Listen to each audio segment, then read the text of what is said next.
Hello, and welcome back to Tangents with Grace. I'm Grace, and these are my tangents. It has been a minute, and that is because I have been stuck on getting this message out.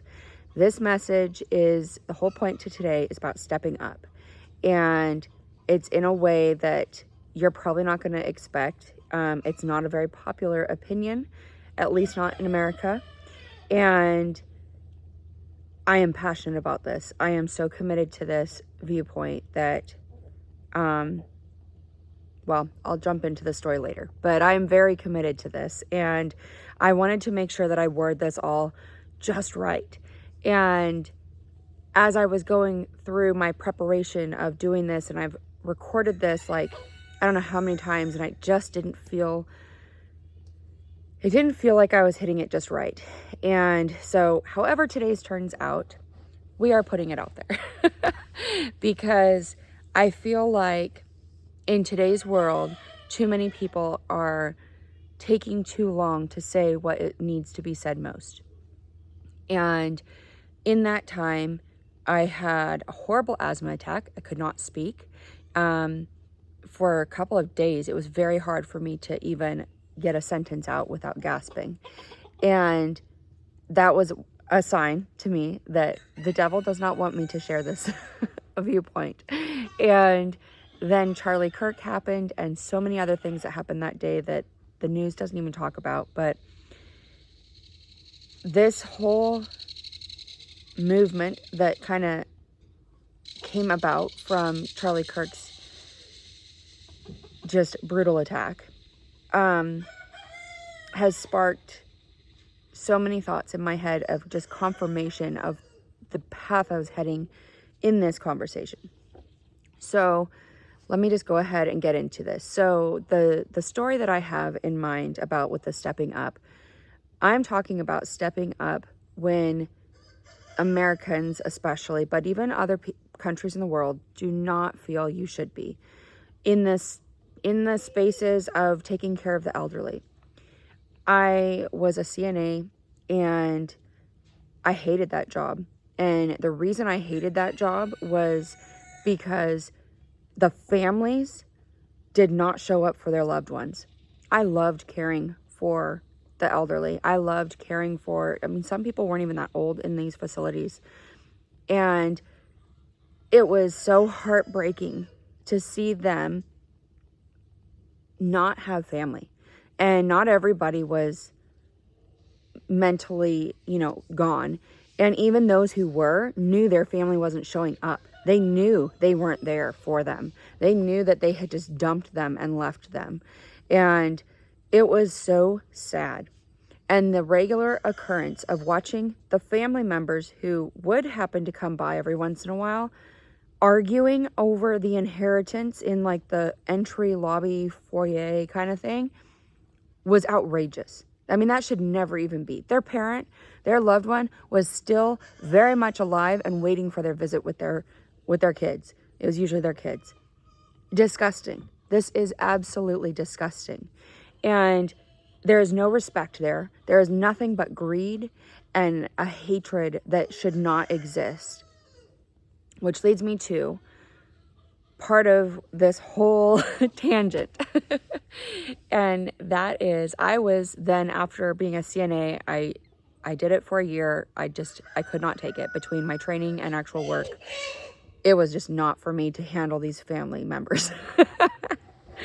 So also, it wasn't just the family members. It was fellow employees. It was the other people in the facility that were there to care for these people who were on their phone, because I had night shift when I was, so in training we had morning, day shift, like we would work pretty big days during training.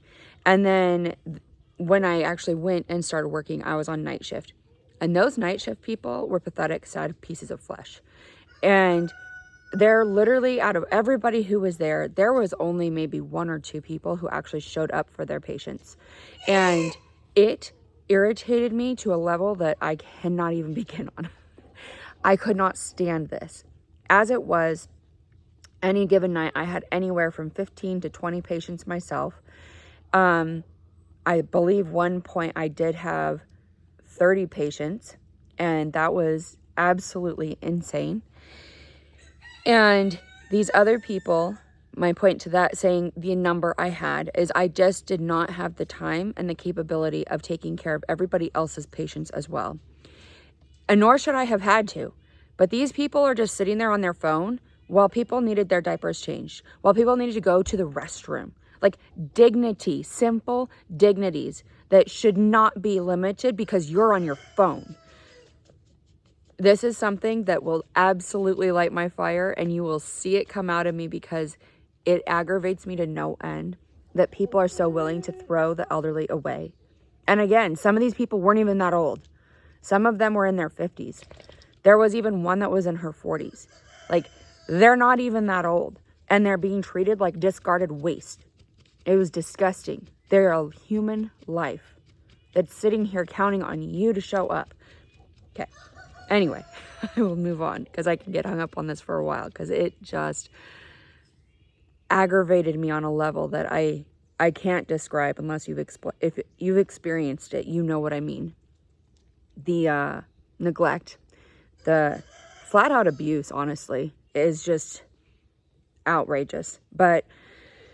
And now mind you, the facility that I trained in actually got shut down by the feds, which is where I then realized the complete joke that is. You're reporting people to the higher ups saying they're not showing up for their job, because this was done regularly in my training days. And what happens then? Well, eventually it does go to the government. Like, they have to come investigate all this stuff. They close them down. What happens? Well, it's not like everybody gets kicked out of the building because they got shut down. A company comes in and buys it. The company that, in this particular situation, and I'm sure it's in a lot of them because I've heard other stories, the company that comes in and buys it has been forewarned for the last 6 months that you're getting a lot of reports against your people. And instead of coming in and seeing why their people are not working at the standard that they should be, which the minimum standard is still pathetic in itself, and the fact that you're below that, outrageous. So they are forewarned 6 months or so in advance. And so the company that comes in and buys the company that just got shut down for this abuse and neglect and all of this stuff that they actually came in and found it to be true, the company that comes in is the same stinking company with a new name, same people. All they do is make it where the employees then have to go a little bit out of their way to do the actual sort of minimum for about 6 months to a year, while they're constantly monthly being investigated to make sure that they are upholding those standards. And then they're gone. The investigators are gone, and they're allowed to go back to their slum ways of living and existing with these poor people who are counting on being cared for properly, not being cared for properly. So that's a facility thing. Like, this is something that's just, it's outrageous. And this is where people are dumping their loved ones off. They're literally dumping them. You can come at me all day about like that they're not dumping them. They're dumping them. And if you've done that, then, shame on you. Go show up for them if your loved one is still alive. It's one thing if you just cannot take care of them for whatever it is reason you've come up with. But it's another thing if you don't show up, because if you put them in a facility because you have to go to work or whatever it is you think you have to go do, okay, but you darn well better be there for an hour before work, and you darn well better be there on your lunch break, and you darn well better be there after work. And I don't care if you have kids and a family at home. They can come with you, because those people are not trash that you stuff aside because whatever reason you came up with.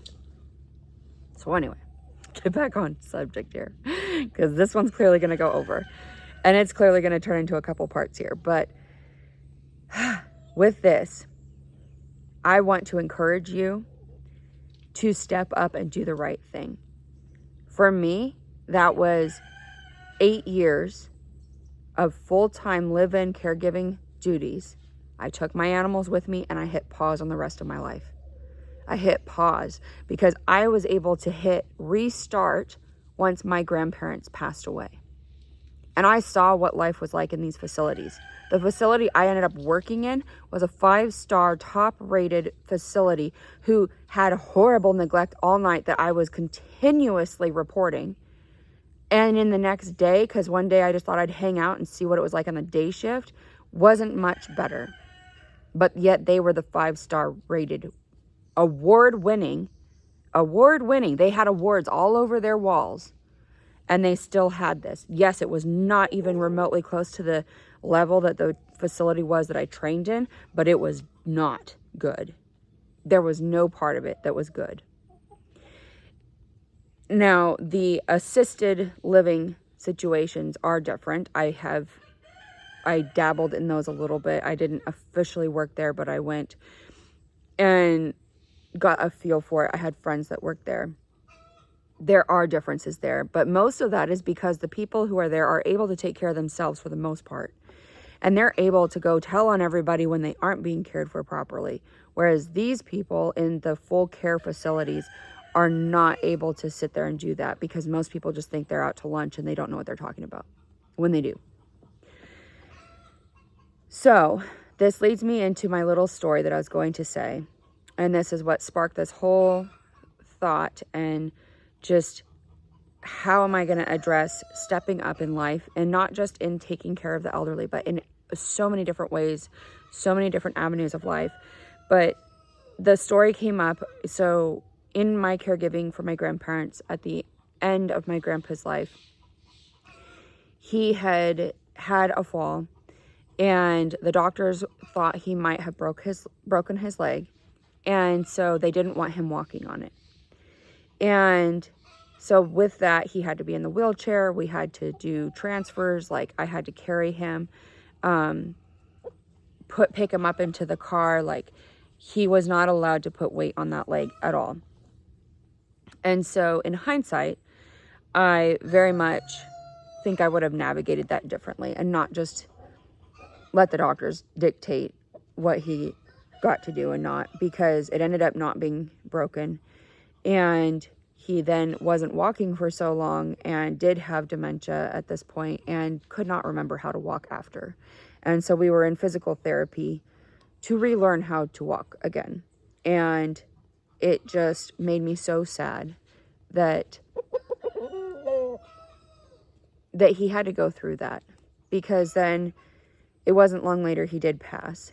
And the whole story that happened was at his funeral. Somehow there were 2 people short in carrying the casket out to the hearse, and so we could go over to the cemetery. And so the funeral director had stepped in on the one slot, and he told me to step in on the other slot. And there was a lot of family issues with this whole time. And so one of the family members who was holding one of the spots, didn't want me near it. And I said to this family member, "That's okay. I carried him for the last 2 months. I can carry him one more time." And of course, this story and that little moment of saying that made everybody, even this person who was not happy with me, cry, because of the weight that those words carried. And this is where I take issue. That family member who didn't want me involved was very capable of showing up and helping out. And even aside from helping out, just to show up and to be present for their parent, they didn't do that. They never showed up. They instead chose to carry hate towards myself and my mom. And because of that, they missed out on the most honorable of duties, which is to care for your loved one. And if you're physically not able to carry people, I understand. Like, take this as far as you can.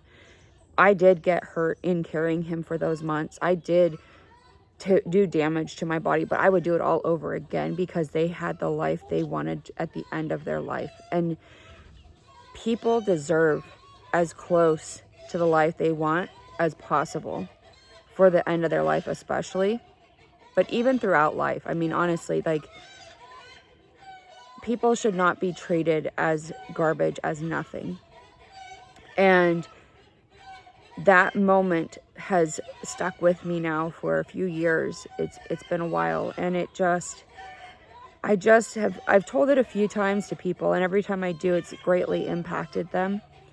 And so I just felt like it was time to share this story, because while you may or may not physically carry someone for 2 months, just showing up, just being there. There's somebody I saw, I think it was on TikTok or something, and he shows up every day after work with his grandmother and sings songs with her that were her old-time favorite songs, and checks in with her, hugs her, touches her, just holds her hand. Those little things, I wish I could convey the importance of those.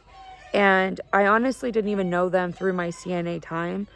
I saw little bits, but there was never anybody who meant anything to these people that was, like a family member or a friend or something, close friend. So I never saw the light in their eyes until I took care of my grandparents.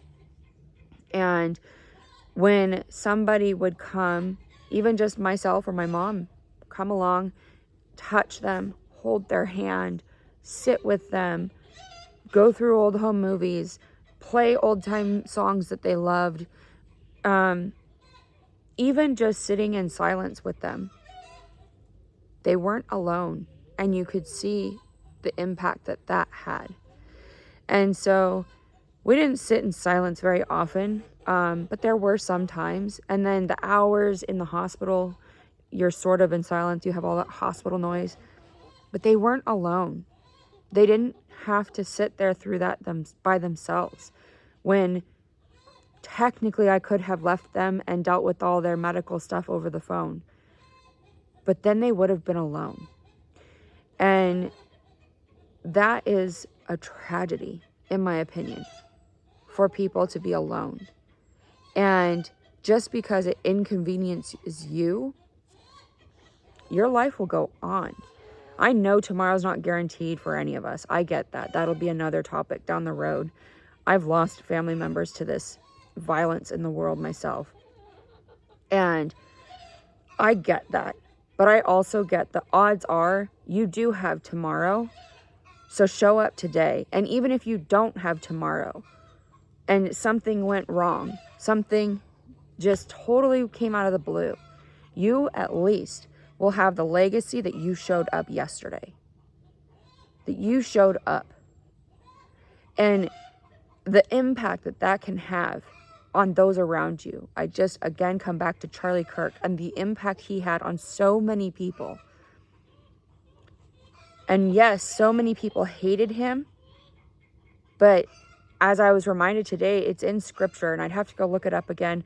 I believe it was in 2 Corinthians or so. And it was talking about the aroma of God. And I thought, how fitting. The aroma of God is a stench to those who don't believe. It's a stench to those who are repulsed by God. But it is the most beloved, amazing smell to those who love God. And it's so true. It is so true.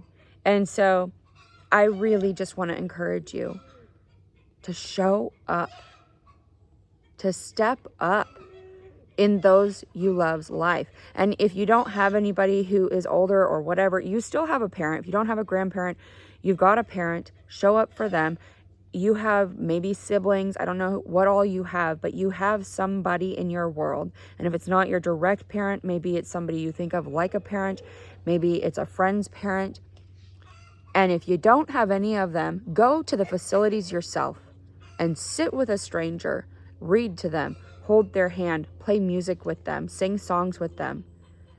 Because there are facilities packed with people who need somebody to sit with them because they have been dumped. So anyway, I know this has been so heavy, and that's part of, like, I've just been so just torn on how do I address this and how do I come through with this whole tangent. And I thought, enough of this, enough wrestling with this, enough of that. Just get the words out there. There are perfectly imperfect. We'll just go with that. They're close enough to what my heart was to convey.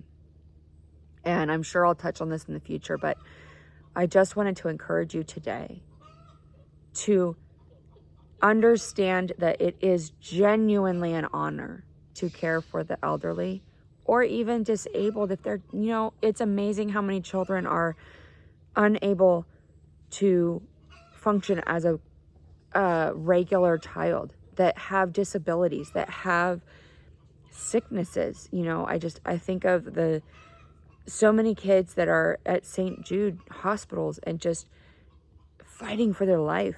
You could show up for one of them if you're not going to show up for the elderly. There's so many people in this world who need people to show up. Everybody needs somebody to show up at some point in their life. Everybody. But there's so many people, if you just looked around, and you could make such an impact. And what a legacy that will leave for those who know you, for those who get to either sort of watch you do this or just know that you had done this.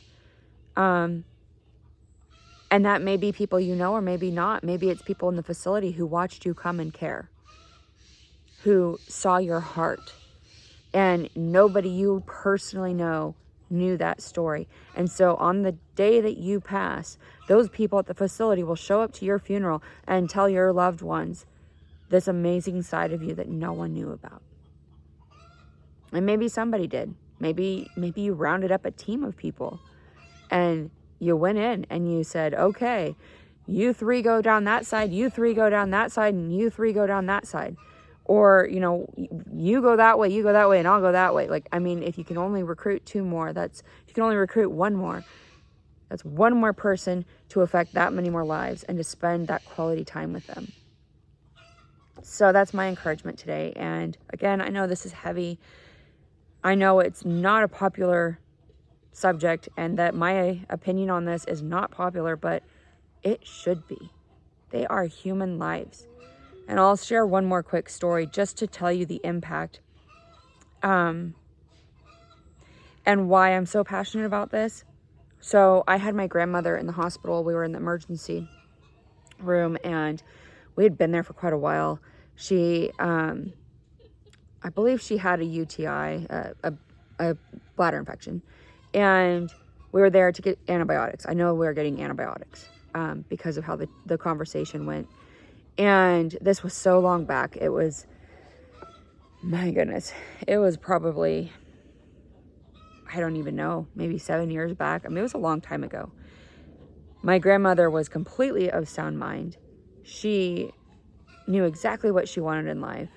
She was capable of making all her own medical decisions, all her own life decisions. And I was there just for support, to make sure that they took care of her right, because unfortunately a lot of these hospitals don't take care of the elderly right, which is where this story's going. And this nurse came in, and as far as I'm concerned, they were a pathetic piece of flesh, because what came out of their mouth was so unbelievable. I really thought I heard them wrong. And it was, oh good, your grandmother only needs an antibiotic. If she needed anything else, I would not be comfortable in giving her anything. And I was like, what? It sounded like the most, this is a nurse, this is the RN, so this isn't the doctor, this is, they don't have the capability of writing a prescription. They only have the capability of following the doctor's orders and giving the medicine to the patient. So I didn't understand what they were saying. I thought, this is so weird. And the conversation just kept going down this, what I had this feeling, it was like this gut feeling that this is a dark conversation. Now, mind you, my grandmother could not hear worth a darn. She was like so hard of hearing. So she wasn't hearing any of this. She knew we were talking, but she just didn't really care. She just was not in the mood, and she didn't want to hear what in the world, because I would always kind of interpret what people were saying when she couldn't hear. So she didn't hear this. Thank the Lord she didn't hear this, because I had this feeling it was a dark conversation, and it was a dark conversation. This person thought that anybody over 65 should not exist in this world. And because they would have just retired and they're no longer contributing to society in anything, any way positive, which, I mean, are you kidding me? Maybe I'll give them 5 years to go see that the world has more than work out there to offer them. And then they should die. That's exactly what they said. And now, mind you, my grandmother at this time, she would have been like in her 80s. She would have been probably about 86, 85. I don't know. Because this was like good 7 years ago. So I don't know. She probably, I don't know. Let's just say mid 80s. We'll just go there. He essentially was saying that if it was anything other than an antibiotic, she was wasting the medicine and the time of the employees in the hospital. This person had so much disregard for life that they thought that she should just die because she was old and not contributing to society. If you know anybody who thinks that way, I'm telling you what. This is such a broken thought. Because where there's life, there is absolute value being given all around you. And if you've never heard of this line of thought, this was not the first time that I heard this. This was just the most blatant and in our face one to say it. Like they voiced what a lot of other people made you feel. It disgusted me. I actually did tell the charge nurse on their way out after we got our antibiotics so they wouldn't have a problem with us. And I don't know whatever happened with them, but this is the kind of thought that needs to not be in the world. And the only way to do that is through God's love. The only way I was just saying this the other day that, you know, it's all good and fine to have all the laws implement against this hate that's happening, this violence, because this violence in the world is just outrageous. But at the end of the day, laws aren't changing people's hearts. And so we have to change people's hearts. And the only way that I know how to do that is through God and sharing God's love. And as you can see, when I get upset about something that I'm so passionate about, it is hard to share God's love in the midst of that. When somebody is being so hateful and awful. But I highly encourage you to ask God's peace into every situation you go into so you can share his love, because he is love. And when you share his love, you are sharing the most important thing in the world. So I'll go ahead and end this here because I've gone way over time of what I had planned for this to be. But I just felt it so important to get at least this much out into this video. And it's definitely the line that I'm moving in for future tangents, because it is time for us to step up.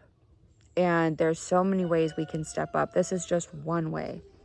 And I'll probably touch on these in other videos. I mean, not probably, I will touch on how you can step up in other ways.